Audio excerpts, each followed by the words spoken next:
guys, it's Bunny and welcome to today's video and welcome to another WWE reaction. This video is by Top 10 Wrestling and it is called ex-WWE wrestlers who hate WWE and won't come back. Sheesh, drama. How can you hate WWE? Is it like WWE like the top of the top? Hating an industry that is on top? You literally are destroying your own career by doing that. Just because things don't go your way. Like, let's see why. I genuinely want to know why. I do bet though that WWE kind of destroyed their careers with bad decision making, which happens a lot. But I want to see if that is the only case. Many wrestlers come and go from the WWE, and when a wrestler leaves the WWE, a lot of the time there's a chance that they return to the WWE at some point, but for some wrestlers, they never return to the WWE after leaving, and for a few of them, it's because they hate the WWE and don't want to return. And today, we're going to be discussing a few of those cases, so like the video and let's talk about it. Let's talk about ex-WWE wrestlers who hate the WWE and will never return. Let's do this.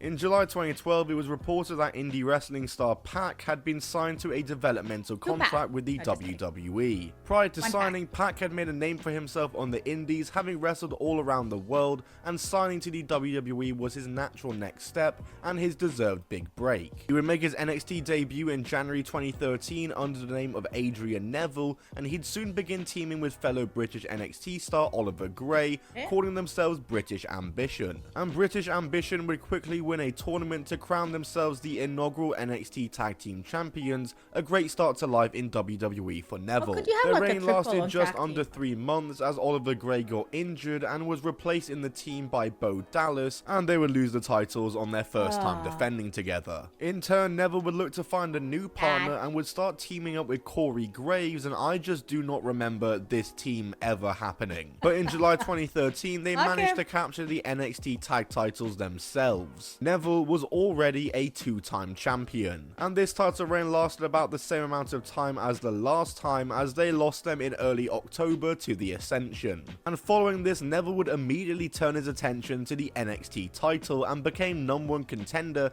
by beating Sami Zayn, and he'd get into a series of matches with former partner Bo Dallas for the title, but Bo kept winning and escaping through the skin of his teeth. And then at NXT Arrival 2014, he'd finally win the title in a ladder match against Bo, and just like that, Neville had pretty much completed NXT in about a year. He'd have a good reign with the title as well, holding it for 287 days in total, defending it against the likes of Brodus Clay, CJ Parker, and of course Tyson Kidd, Sami Zayn and Tyler Breeze, who he faced in singles matches and also in that awesome 4-way match. Neville would drop the title to Sami Zayn at TakeOver R Evolution in December, and he'd float around NXT for a bit with a call up to the main roster imminent, and that would come on the Raw after WrestleMania 2015. And to start life on the main roster, he'd first beat Bad News Barrett at Extreme Rules, but would get the win traded back and lose to him in the King of the Ring finals for his first main roster loss not too long after, and his feud with Bad News Barrett would make it to SummerSlam, as he'd start feuding with Stardust at the same time,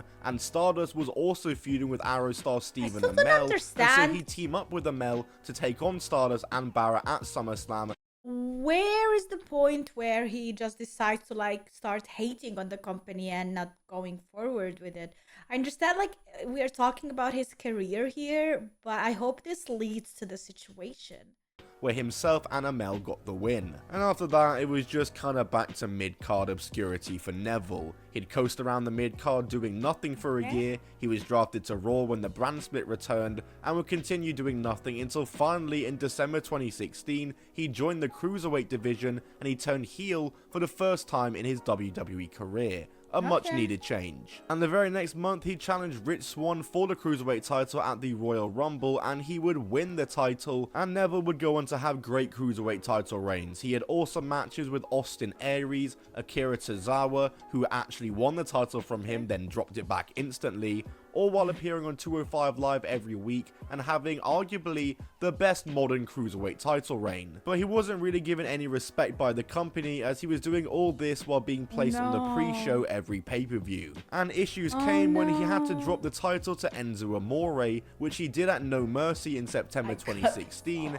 and 2 weeks later they were scheduled for a rematch on Raw in which Enzo was going to retain again. However, this match never happened, as Neville walked out on the show and reportedly quit the WWE. He had apparently been unhappy for a while, with losing to Enzo Amore being the final straw. He'd sit out his contract all the way until August of 2017, when he was finally released, and since then returned to the independents and is of course now in AEW, and for me, I don't think we ever see him back in the WWE. I mean, I understand him, don't get me wrong, like the guy has given it all and he has shown and proven that he deserves better.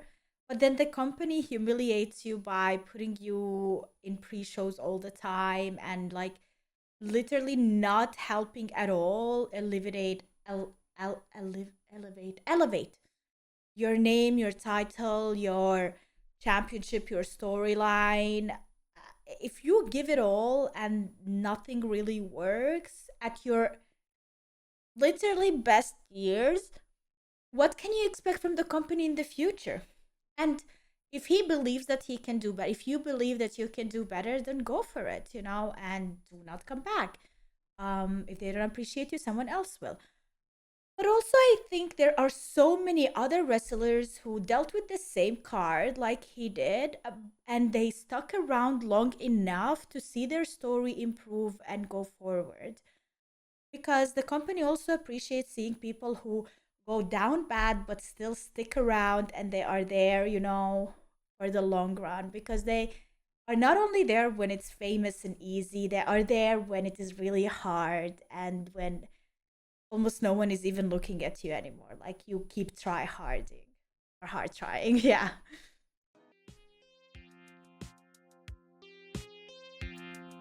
Gail Kim was signed to the WWE in 2002 after working the indies for a couple of years and being introduced to the company by Molly Holly. Upon signing, she was sent down to OVW to continue her development, spending about 8 months there before vignettes started airing hyping up her main roster debut. And after a few weeks, she eventually would debuting on the June 30th, 2003 Raw in a 7-woman battle royal for the Women's Championship. And in a shocking moment and potentially one of the best debuts ever, Gail Kim would win the Battle Royal and win the Women's Championship. And just like that, she was instantly at the top of the division. She'd defend the title successfully against Molly Holly 2 weeks later, but then another 2 weeks later they'd rematch and Molly Holly would win. So Gail Kim's reign lasted only 28 days. And after this, she literally did nothing in the company in this first run. She did nothing other than the occasional title match, which she always fell short in, and she ended up getting released by the company in November of 2004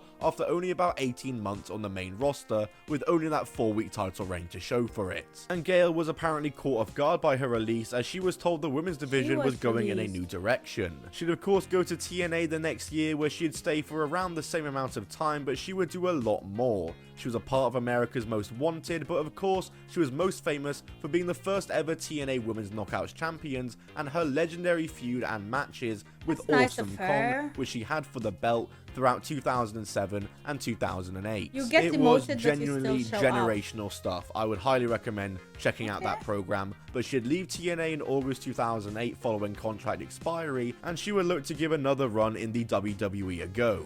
She'd return in early 2009 to huge fanfare and would instantly get involved in the Divas title picture, but after she failed to win, she was straight back to doing all. She was often just a body in battle royals and multi-person matches, and throughout her entire second WWE run, she'd always fall at the final hurdle, having numerous title matches but never coming out on top. She coasted around as a jobber for years before on August 1st, 2011, she was in a women's battle royal on Raw, where she simply just rolled out of the ring and eliminated herself. Fans were— Wait, but you don't eliminate yourself if you roll down by the bottom rope.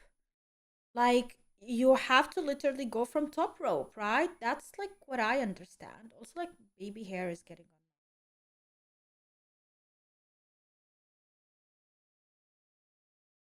listening.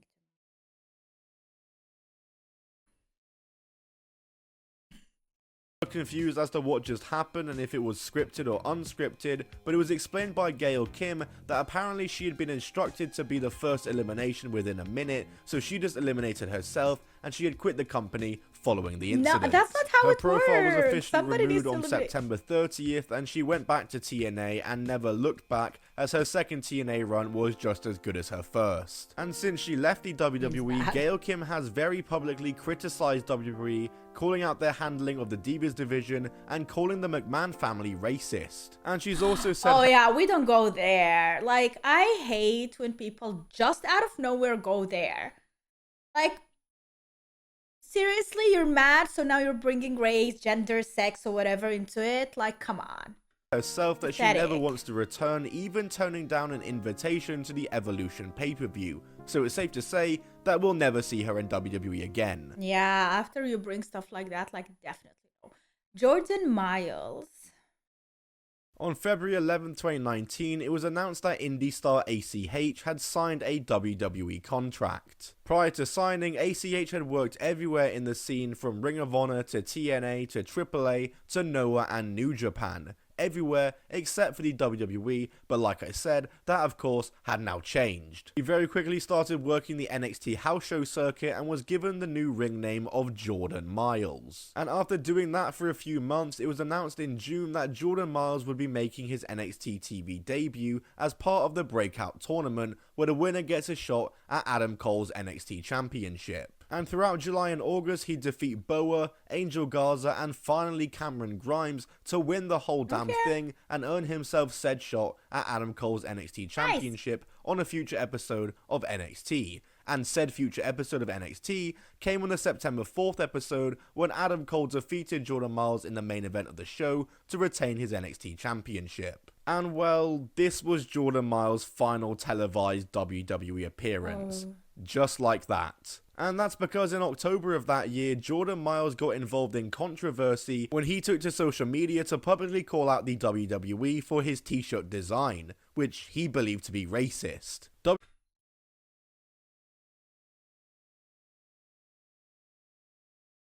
That t-shirt design is racist? How? Oh, I might see it now. Is that like him smiling and like the white is his teeth?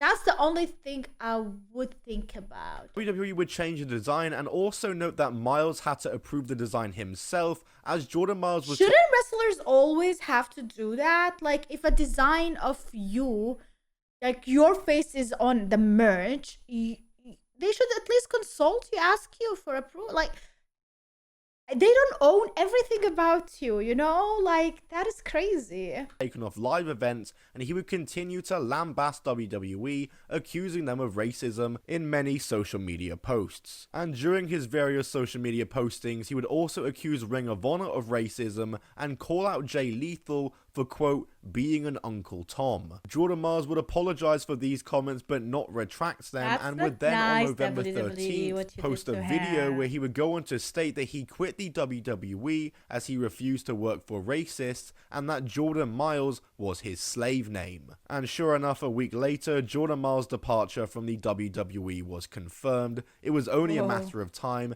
and it was very clear that Jordan Miles and the WWE were probably never going to be able to work together or resolve this, and so they went their separate ways. Bro, but did we have to escalate this that far though? Couldn't he like say the design was so insensitive, like somebody made a mistake, yeah, let's just change it and all is forgotten? You cannot like blame a whole company. Not everyone plays on the decision of like making a design like that. They have so many other things to deal with, so sometimes mistakes happen. They should maybe like fire the guy who designed it or like do something about it, but apologies maybe could have been accepted and we move on. You know, like, why do we have to go that far to like never forgive someone and like make their whole life miserable? You know, like at the end of the day, he's also losing. Like, you should have stuck around, asked for an apology, asked for some, I don't know, something. They even changed the design, so I don't know. What would you do? Would you like never forgive? Never? And saying his name was slave name? Why? I don't see that. Like, I don't know. I don't live in America, so I don't know if Jordan Miles is associated with any other slave name. Is there any slave in the history in the back in the day that was called Jordan Miles, and that's why they gave him that name? I think it's a cool name. Jordan is the country I was born in. Miles Morales, bruh, he's Spider-Man. Like, I think he's a cool name. So, I don't know. And I think it's safe to say that there's no chance of Jordan Miles ever appearing in WWE again. Ay. Cool video though. Thanks so much for sharing. Interesting. Let's see what the comments say. Remember when everyone said CM Punk would never come back to WWE? Never say never. Money talks. I have a feeling that all of these wrestlers, none of them had like such a bad experience that they would never come back. You know what I mean? Like, yeah, their storyline didn't go the way they expected. They were not appreciated at a certain point, at a certain time in their career, and they just decided to move on. Yeah, okay, I understand that, but I don't know. It's weird. I feel like it's always a possibility for them to come back. Like, they can say we hashed our differences, apologies were being made, and we are back, you know? Forgive but never forget, or forgive and forget in some cases when money talks, I guess. Punk is the biggest example of proving the people wrong realistically. The only person who won't and can't come back is Ryback. Why? Who's Ryback? Wait, let me check. What happened to Ryback?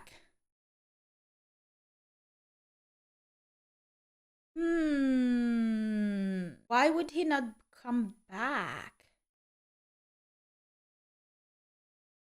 Let me know in the comment down below. I'm interested. But that is it, guys, for today's video. I hope you enjoyed it. If you did, make sure to leave a like to support me and support my channel.